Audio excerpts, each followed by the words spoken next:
From the fear of crossing the street to the fear of certain shapes and patterns, here are 13 of the worst phobias. Before we begin, be sure to subscribe to They Will Kill You. Hit the like button and request any topics you'd like to learn about in the comments section below.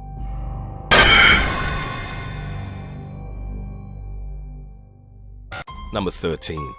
Dromophobia. This specific phobia can basically prevent people from living in the city or anywhere near a road. Dromophobia is described as the fear of crossing the street, especially designated crosswalks, where a lot of vehicles might be present. It's derived from the Greek word dromos, which means racetrack. Children with autism are among the most afflicted by this condition, as crossing the road implies complex skills, like timing the movement, as well as estimating the speed of approaching cars. Dromophobia can also be regarded as a consequence of road accident-related PTSD. Number 12. Nomophobia. A survey conducted in 2008 on 2,163 people in the UK revealed that around 53% of them suffered from nomophobia. The condition is described as the fear of being without a mobile phone.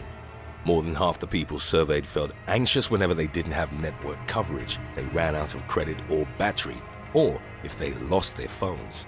Nomophobia is common around the world and is usually regarded as a consequence of mobile phone addiction. The survey also indicated that younger age groups were more prone to developing nomophobia.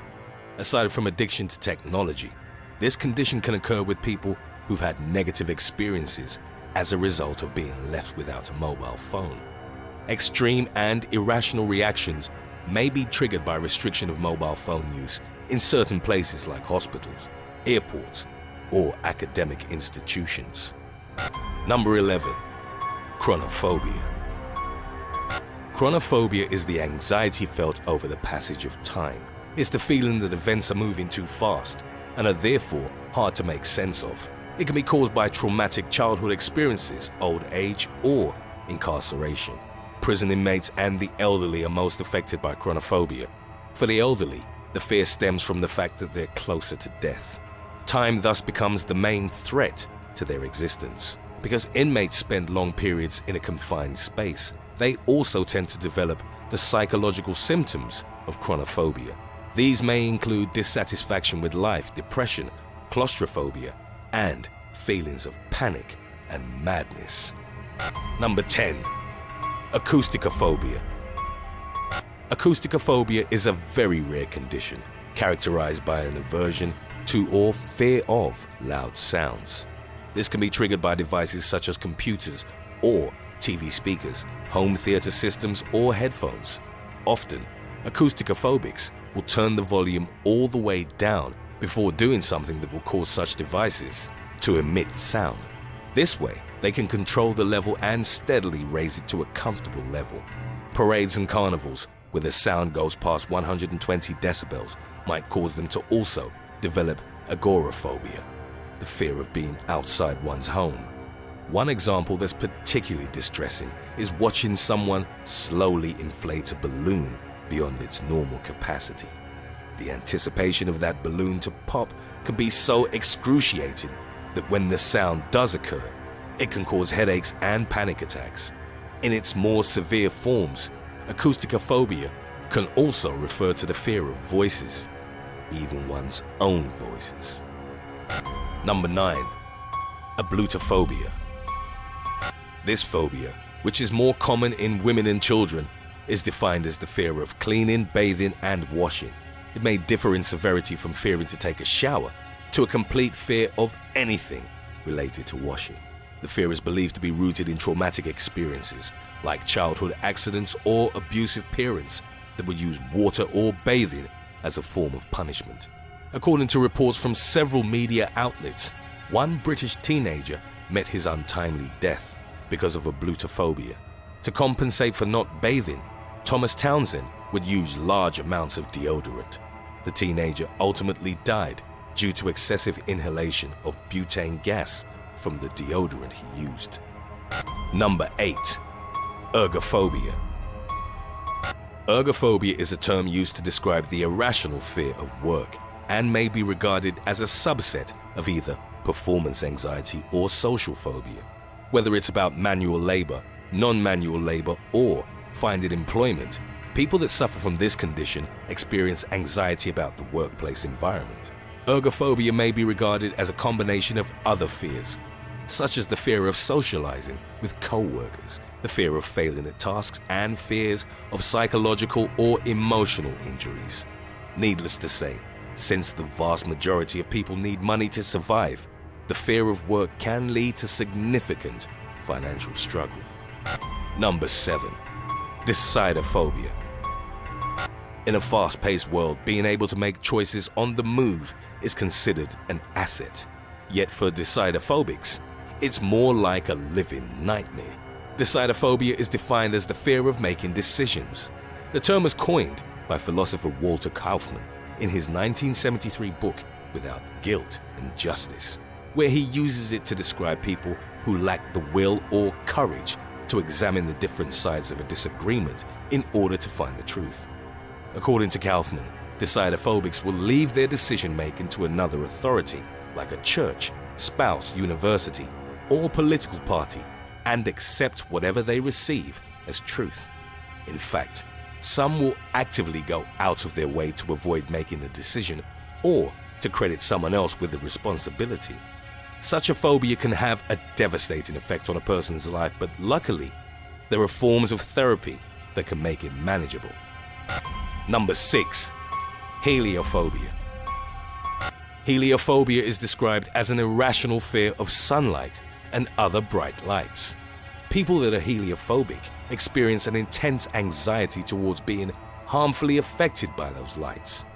The phobia is sometimes a consequence of other fears, stemming from the belief that sunlight will cause blindness or skin cancer.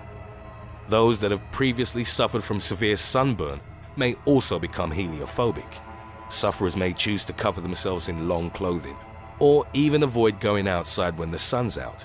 Depending on how intense the condition is, those afflicted may also develop a fear of being in public or of people in general.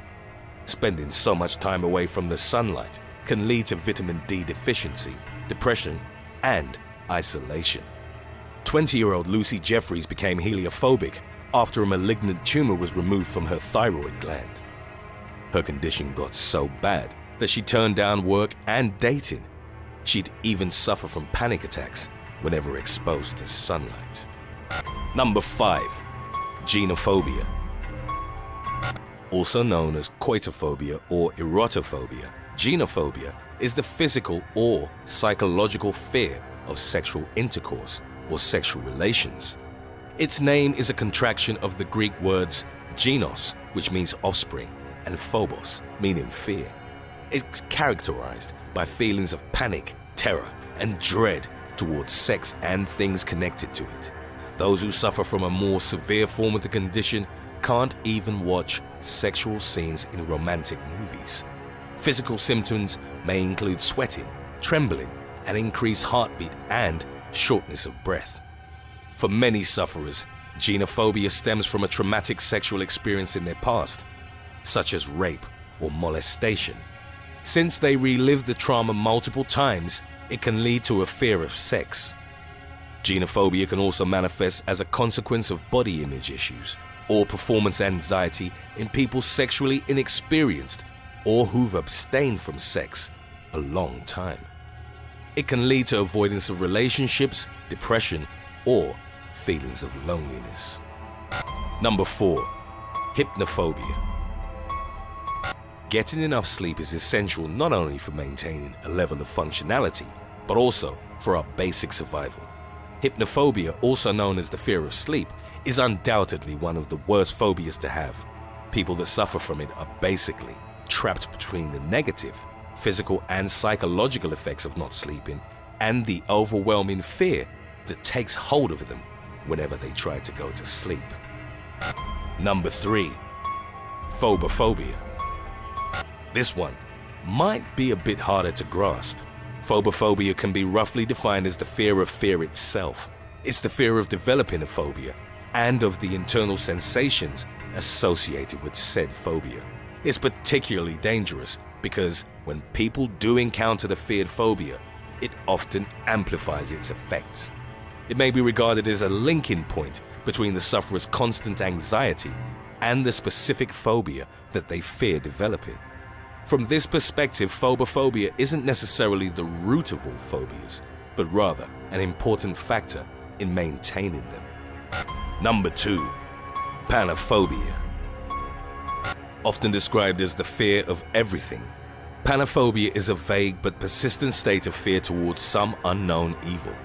Theodore Armand Ribot coined the term in 1911 and explained it as a state in which anxiety isn't focused on an object in particular, but instead latches onto something for a period of time before passing on to the next. This free-floating anxiety that never subsides may also be a symptom of borderline personality disorder or delusional disorder. A comparable state to that given by panophobia is paranoia, in which the sufferer fears unknown threats that could come from anywhere and anyone. Number 1. Trypophobia. Although not officially recognized as a mental disorder, trypophobia falls under the broad spectrum of specific phobias. It's defined as the fear of irregular patterns or clusters of small holes or bumps. Not much is known about this condition, but the general theory is that trypophobic shapes are subconsciously associated with danger or disease. These associations may be rooted in the way the patterns resemble holes made by insects or holes in diseased tissue and wounds, like those caused in animals by certain worm species. The reaction can be of fear as well as disgust, although the latter has been found to be more common.